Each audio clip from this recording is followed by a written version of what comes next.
અટલ બિહારી વાજપેયીજીના જન્મદિવસે અટલ સ્મૃતિ વર્ષ અંતર્ગત વિશેષ પ્રદર્શનનું ઉદ્ઘાટન।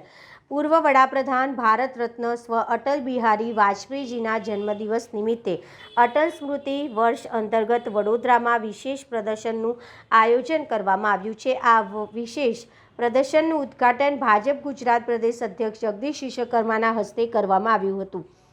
આ પ્રસંગે પ્રદેશ ભાજપ અધ્યક્ષ જગદીશ વિશ્વકર્મા વડોદરામાં ઉપસ્થિત રહ્યા હતા। તેમણે અટલ બિહારી વાજપેયીજીના જીવન વિચારો અને દેશ સેવામાં તેમના યોગદાનને યાદ કરી જણાવ્યું હતું કે અટલજીના આદર્શી અને વિચારધારા આજે પણ દરેક કાર્યકર્તાઓ માટે પ્રેરણા સ્ત્રોત છે।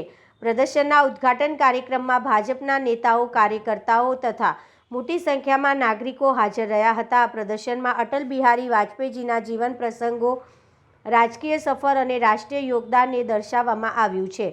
ઉદ્ઘાટન બાદ ભાજપના કાર્યક્રમ પૂર્ણ થયા પછી પ્રદેશ અધ્યક્ષ જગદીશ વિશ્વકર્મા વલ્લભ યુથ ઓર્ગેનાઇઝેશન દ્વારા નવલખી મેદાન ખાતે આયોજિત ગ્લોબલ હિન્દુ વૈષ્ણવ પ્રેરણા મહોત્સવમાં પણ હાજરી આપશે તેવી જાણકારી આપવામાં આવી હતી।